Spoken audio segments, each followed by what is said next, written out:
తెలంగాణ సమాజాన్ని, అదేవిధంగా ఈ దేశం మొత్తాన్ని ఎక్స్రే తీయాలి.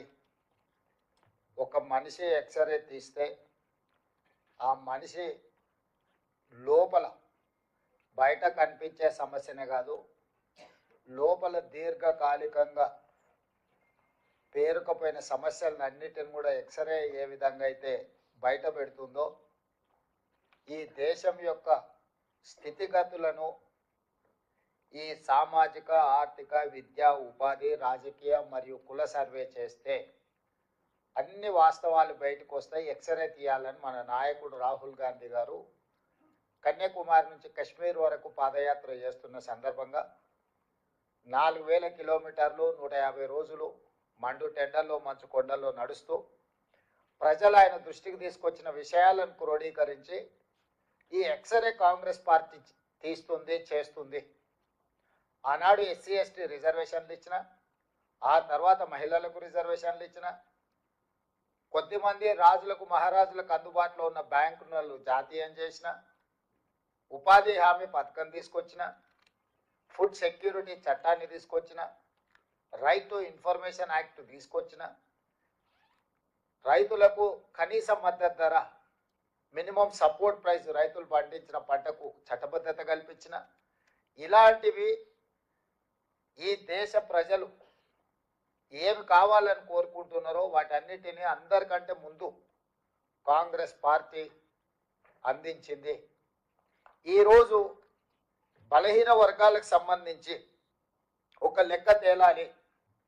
వాళ్ళ జనాభా ఎంత ఉన్నదో ఆ జనాభాను లెక్కించి అన్ని రకాలుగా విద్య, ఉద్యోగ, ఉపాధి, నిధుల కేటాయింపు నుంచి మొదలు పెడితే అన్ని విషయాలలో వాళ్ళకు ఒక సామాజిక న్యాయం చెయ్యాలి అని బీసీ సంఘాలు డిమాండ్ చేయకంటే ముందే రాహుల్ గాంధీ గారే ఒక నాయకుడిగా నిర్ణయం తీసుకొని వారు చెప్పడం జరిగింది.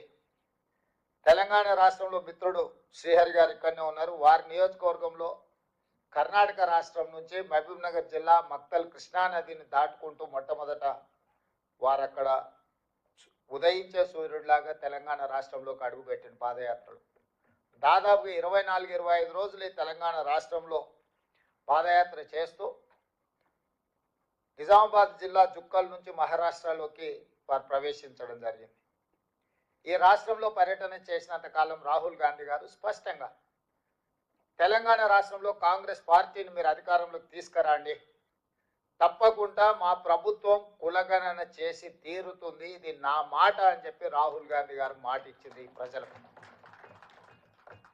గాంధీ కుటుంబం మాట ఇస్తే ఏ త్యాగానికైనా సిద్ధమవుతుంది, కానీ మాట తప్పదు అని శ్రీమతి సోనియా గాంధీ గారు తెలంగాణ ప్రజలకు తెలంగాణ రాష్ట్రం ఇస్తా అని మాట ఇచ్చి రాజకీయంగా ఎన్నో ఒడిదుడుకులను ఎదుర్కొని తెలంగాణ రాష్ట్రాన్ని వారు ఇవ్వడం జరిగింది. ఆ సోనియా గాంధీ గారి కుమారుడు రాహుల్ గాంధీ గారు తెలంగాణ రాష్ట్రంలో మీరు మా ప్రభుత్వాన్ని ఏర్పాటు చేయండి, మీ కులగణన చేసే బాధ్యత కాంగ్రెస్ పార్టీ తీసుకుంటుందని వారు చెప్పారు. దాంతో తెలంగాణ రాష్ట్రంలో ఉన్న బలహీన వర్గాలు అందరూ కూడా ఒక అడుగు ముందుకేసి స్వతంత్రం వచ్చినప్పటి నుంచి ఈ రోజు వరకు నాయకులు వచ్చిర్రు పోయిర్రు, కానీ మేము ఎంతమంది ఉన్నామో లెక్క తేల్చలేదు. ఈరోజు రాహుల్ గాంధీ గారు మాట ఇస్తున్నారు, మనం ఒక అవకాశం కాంగ్రెస్ పార్టీకి ఇచ్చి ఈరోజు మన లెక్కలు తేల్చుకుందామని చెప్పి ముందుకు వచ్చి కాంగ్రెస్ ప్రభుత్వాన్ని ఏర్పాటు చేశారు. మరి ఆ బాధ్యతతో ఆ ఆలోచనతో ఉన్న రాహుల్ గాంధీ గారు, కాంగ్రెస్ పార్టీ శ్రీ మల్లికార్జున్ ఖర్గే గారు నన్ను తెలంగాణ రాష్ట్ర ముఖ్యమంత్రిగా వారు పార్టీ నిర్ణయం మేరకు శాసనసభ్యులు అందరూ కలిసి నాకు ఒక అవకాశం ఇచ్చారు. నేను ఇప్పుడు ఈ సమావేశంలో పాల్గొన్న పెద్దలందరూ, మంత్రులు, పిసిసి అధ్యక్షుడు, మాజీ పిసిసి అధ్యక్షులు, రాజ్యసభ సభ్యులు, అదేవిధంగా ఎంపీలు, ఎమ్మెల్సీలు, ఎమ్మెల్యేలు, కార్పొరేషన్ చైర్మన్లు, జిల్లా పార్టీ అధ్యక్షులు, ముఖ్యమైన మిత్రులందరూ ఈ సమావేశంలో ఉన్నారు. మన అధికారంలో రావడానికి అహర్నిశలు కృషి చేసిన వాళ్ళందరూ ఈ సమావేశంలో ఉన్నారు.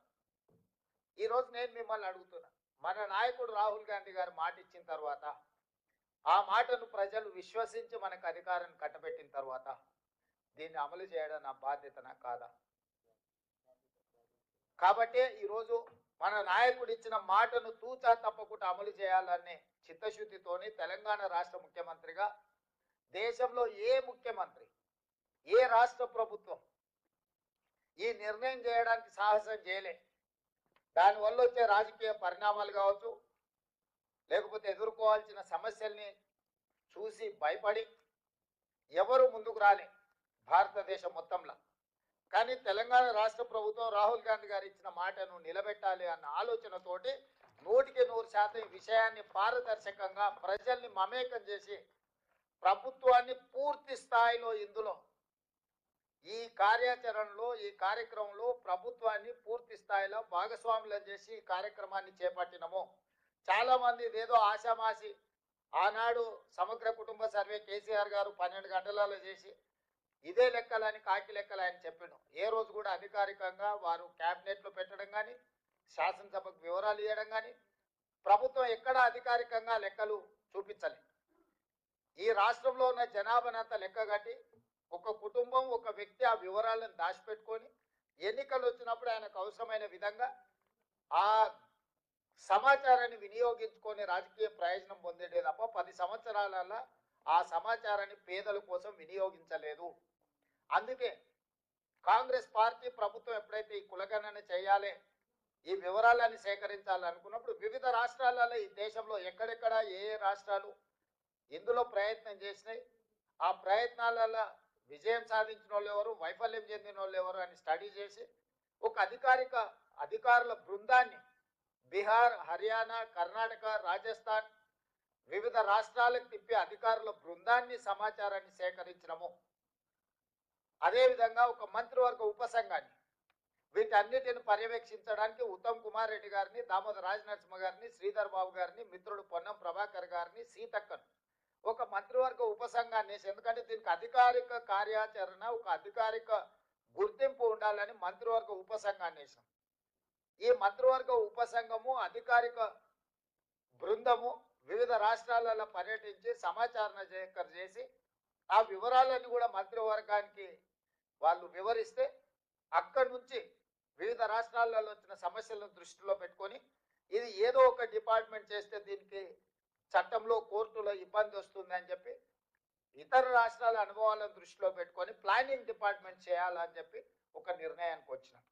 ఈరోజు ప్రభుత్వం మొత్తం సేకరించిన సమాచారాన్ని మంత్రివర్గ ఉపసంఘం ఇచ్చిన సూచనకు ప్రభుత్వం నిర్ణయం తీసుకొని దీని ఒక నోడల్ ఏజెన్సీ కింద, ప్లానింగ్ డిపార్ట్మెంట్ కింద అన్ని శాఖలు వస్తాయి కాబట్టి planning department as a nodal agency కింద మనము ఈరోజు నియమించుకున్నాము. ప్లానింగ్ డిపార్ట్మెంట్ ఫైనాన్స్ మినిస్టర్ కింద వస్తుంది. అందుకే ఉప ముఖ్యమంత్రి బట్టి విక్రమార్క గారు ఆర్థిక మంత్రిగా ఉన్నారు. వారి కింద ఉన్న సందీప్ సుల్తానియా ప్లానింగ్ డిపార్ట్మెంట్ హెడ్గా, అధికారిగా సీనియర్ ఐఏఎస్ ఆఫీసర్గా ఉన్నారు. ఈ బాధ్యతను ఉప ముఖ్యమంత్రి బట్టి విక్రమార్క గారికి, ప్లానింగ్ డిపార్ట్మెంట్ సందీప్ సుల్తానియా గారికి అప్పగించడం జరిగింది. ఆ తర్వాత మనము ఈ రాష్ట్రాన్ని మొత్తం 94,863 విభాగాలుగా ఒక్కొక్క క్లస్టర్ 150 ఇండ్లు మొదటి 3 రోజులు ఇండ్ల వివరాలు సేకరించినాం.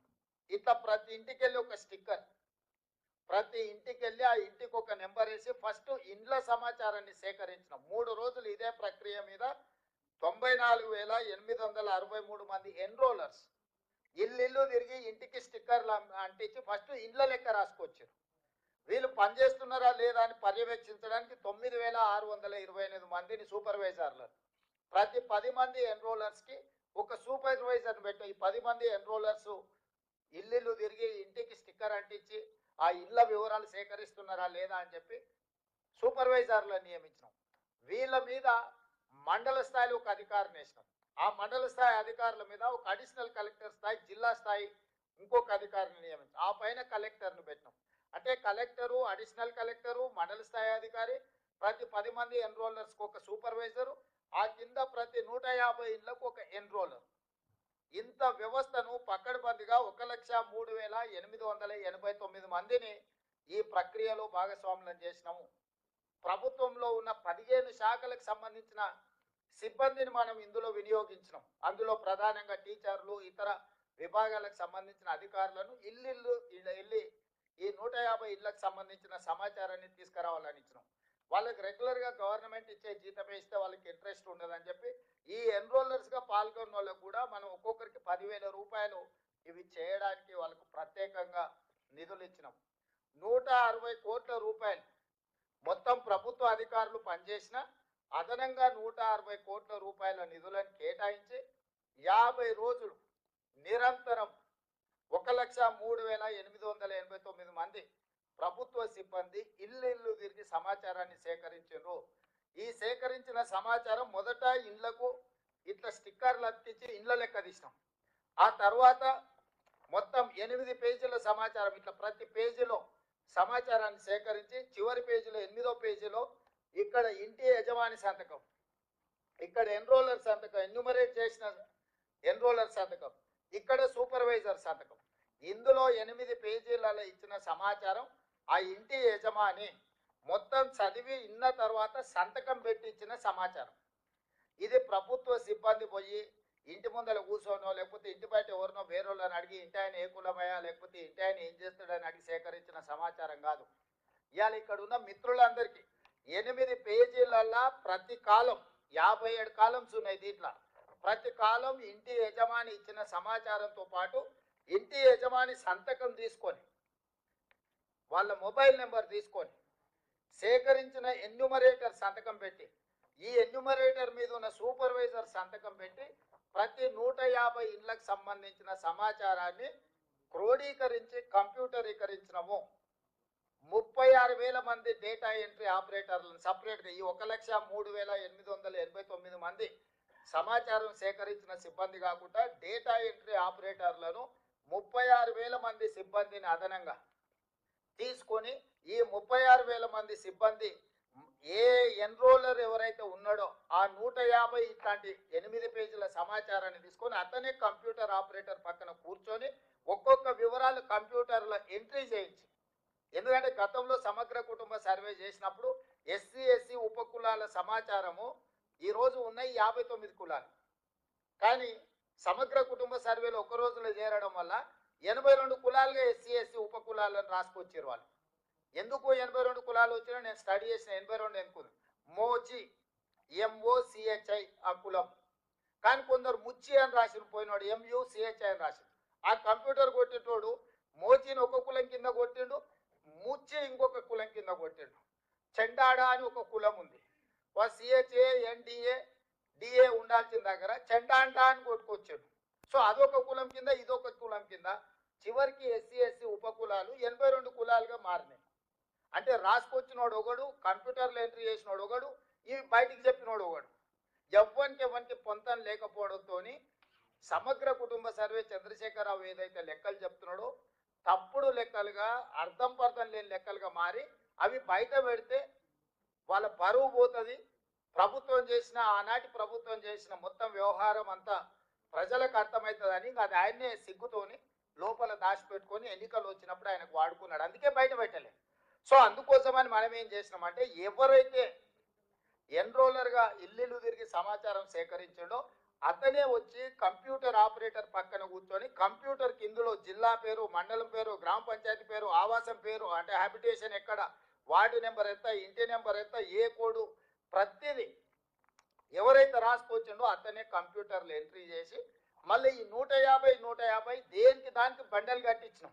మనం ఎన్నికలలో ఓటర్ల బ్యాలెట్ ఎట్లయితే కౌంట్ చేసినాక బండిల్ కట్టి దాచి పెడతామో రేపు ఎవరైనా గిట్లనే ఏదో ఒకటి చెత్తబాగులు ఇది తప్పు లెక్కలని అంటారని చెప్పి ప్రతి 94,863 మంది ఎన్రోలర్స్ 150 ఇళ్ళకి ఏదైతే లెక్కలు రాసుకొచ్చారో ప్రతి 150ను బెండలు కట్టి మనం ప్రభుత్వం వీటిని దాచిపెట్టింది.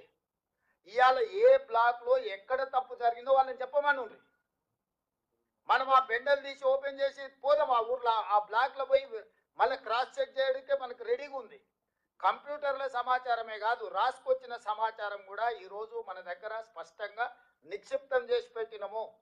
రేపు ఎవడైనా మన ప్రాసెస్ను మన విధానాన్ని తప్పుపట్టి ఈ బీఆర్ఎస్ వాళ్ళు బీజేపీ వాళ్ళు ఎవరితోనో ఒకరితో కోర్టులో కేసు వేయించి ఈ ప్రాసెస్నే తప్పుపట్టి మొత్తం ఈ తీసుకున్న ప్రక్రియనే మొత్తం నిర్వీర్యం చేయాలని ప్రయత్నం చేస్తారు. కాబట్టి ఎలాంటి అవకాశం ఇవ్వకుండా మెటిక్యులస్గా ఈరోజు ఇట్లా సమాచారాన్ని సేకరించి డేటా ఎంట్రీ చేసి ఇచ్చేసినాం.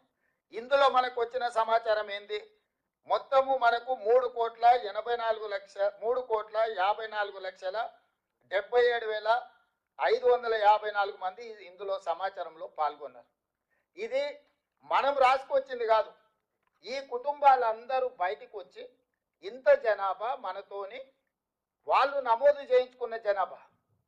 ఇప్పుడు జనాభా 4 కోట్లు ఉంది, లేకపోతే జనాభా మాది తగ్గింది, లేకపోతే మాది ఇంకో కొందరిది అక్కడ జరిగింది ఇక్కడ జరిగింది ఏదైతే అంటురో ఇది సెల్ఫ్ డిక్లేర్డ్ డేటా. ఇది ప్రభుత్వం ఇష్టంగా కూర్చొని ప్రభుత్వ కార్యాలయంలో కూర్చొని రాసింది కాదు. ఇల్లు తిరిగి ఇంటి వాళ్ళని అడిగి ఇంటి వాళ్ళు ఇచ్చిన సమాచారం మీద అప్లికేషన్ మీద వాళ్ళు సంతకం పెట్టుకొచ్చి ఇచ్చినాం. ఇప్పటి వరకు ప్రభుత్వంలో నమోదు చేయించుకున్న వాళ్ళు 3,54,77,554 మంది ఈ రోజు మన దగ్గర నమోదు చేయించుకున్నారు. ఈ కుటుంబాలు ఎన్ని అయ్యానంటే టోటల్గా దాదాపుగా ఈ కుటుంబాలు అన్నిటిని కూడా 1,12,00,000 పైగా కుటుంబాలు ఇందులో పాల్గొన్నాయి.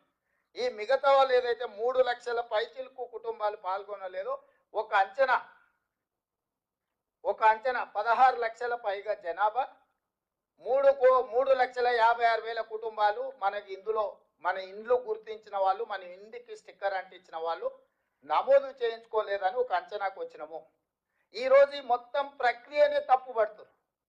నేను ఇక్కడ ఉన్న మా బీసీ సోదరులు నేను అడిగేది ఒకటే, ఈరోజు ఈ ప్రక్రియను తప్పుపట్టడం ద్వారా మొత్తం ఈ వ్యవస్థని కుప్పగూల్చాలని ఒక కుట్ర జరుగుతుంది. మనోళ్ళు కూడా తెలిసి తెలియక ఏదైనా చిన్నది పెద్ద తప్పు జరిగితే మేము సరిదిద్దుకుంటామను, లేకపోతే అవునా అట్లా జరిగిందా అని మన దాంట్లో ఉన్న వాళ్ళే వాళ్ళ అతి తెలివితేటలు ప్రదర్శించి, లేకపోతే వాళ్ళ గుర్తింపు కోసం ఈ లెక్కలు తప్పను, దీన్ని అట్లా చేయండి అను, దీన్ని ఇట్లా చేయండి అను, ఇట్లా మాట్లాడడం ద్వారా 1931లో బ్రిటిషర్స్ తర్వాత మండల్ కమిషన్ కూడా వాళ్ళు ఇచ్చిన నివేదిక బ్రిటిషర్స్ ఇచ్చిన లెక్క మీదనే బేస్ అయి మండల్ కమిషన్ ఆ రోజు నివేదిక ఇచ్చింది. స్వతంత్రం వచ్చినప్పటి నుంచి ఈ రోజు వరకు ఎవ్వరు, ఏ రాష్ట్రము, ఏ ముఖ్యమంత్రి, ఏ ప్రధానమంత్రి, ఎంత పెద్ద నాయకుడు ఉన్నా, ఎంత గొప్ప నాయకుడు ఉన్నా ఈ ప్రయత్నమే చేయలేదు. ప్రయత్నం ప్రారంభిస్తే ఆగిపోయింది. 2011లో మన్మోహన్ సింగ్ గారు ఉన్నప్పుడు సోనియా గాంధీ గారు ఆదేశాలు ఇచ్చారు, డేటా కలెక్ట్ చేసిండ్రు, కానీ దాన్ని టేబుల్ చేయనీయలేదు. ఇప్పుడు మోడీ గారు నేను బీసీని అంటాడు, 12 ఏళ్ళు ఆయన ప్రధానమంత్రి. ఆనాడు కాంగ్రెస్ పార్టీ ఇచ్చిన నివేదికను బయట పెట్టమని ధైర్యం ఉంటే, బీసీల పట్ల ప్రేమ ఉంటే బండి సంజయ్ గారిని ఈరోజు ఆ నివేదికను బయట పెట్టించమని మనం సేకరించిన 2011 ఒక ప్రయత్నం చేసింది కాంగ్రెస్ పార్టీ. ఆ వివరాలు ఉన్నాయి కేంద్ర ప్రభుత్వం దగ్గర. Ask them to table that details చెయ్యరు. ఎందుకు అని అంటే ఒక్కసారి లెక్క తెలిస్తే లెక్క ప్రకారం వాటా అడుగుతారు, కోటా అడుగుతారు. ఒకసారి అడగడం మొదలు పెడితే ఇయ్యాలి కాకపోతే రేపైనా అది అమలు జరుగుతుంది. ఓవర్ నైట్ ఒకటే రోజు జరగకపోవచ్చు. స్వతంత్రం అడగంగానే వచ్చిందా? కొట్లాడంగా వచ్చింది. తెలంగాణ రాష్ట్రం ఒకటేసారి వచ్చిందా? ఎన్నో సంవత్సరాలు కొట్లాడితే తెలంగాణ రాష్ట్రం వచ్చింది. ఇవాళ ఈ బీసీ లెక్కలు కూడా ఓవర్ నైట్ రాలే. కొన్ని ఏళ్ళ నుంచి కొట్లాడుతున్నారు సంఘాలు, నాయకులు, వీళ్ళు కొన్ని దశాబ్దాల నుంచి అడుగుతూనే ఉన్నారు. యూనివర్సిటీలలో బీసీ రిజర్వేషన్లు లేకపోతే ఆనాడు తీసేస్తే హనుమంతరావు గారు పోయి సోనియా గాంధీ గారిని మాట్లాడి అమెండ్మెంట్ తీసుకొచ్చి యూనివర్సిటీల రిజర్వేషన్లు ఇచ్చారు. శివశంకర్ గారు ఉన్నప్పుడు ఈ యొక్క జాతుల కోసం ఇందిరాగాంధీ గారి కాడి నుంచి కేంద్ర ప్రభుత్వం మీద ఒత్తిడి తీసుకొచ్చి ఎన్నో ప్రయోజనకరమైన అంశాలను పొందుపరిచారు. ఏది కూడా ఒక్కరోజు రాత్రి ఊరికే రాదు. కొట్లాడి సాధించుకునేవి మిగిలినాయి. ఇవాళ ఎన్నో ఏళ్ళ నుంచి కొట్లాడుతున్నది, ఎంతో దీర్ఘకాలికంగా వాయిదా పడుతున్న ఒక డిమాండ్ను ఈరోజు మనం సక్సెస్ఫుల్గా దీన్ని ముందుకు తీసుకెళ్తున్నాము. దాంతో ఇందులో పాల్గొనని వాళ్ళు, ఇదంటే ఇష్టం లేని వాళ్ళు, ప్రధానంగా రాజకీయాలలో బీఆర్ఎస్, బీజేపీ. ఈరోజు కాంగ్రెస్ పార్టీ ఒక రాష్ట్రంలో చేపట్టిన ఈ ప్రక్రియ 100% న్యాయపరంగా, చట్టపరంగా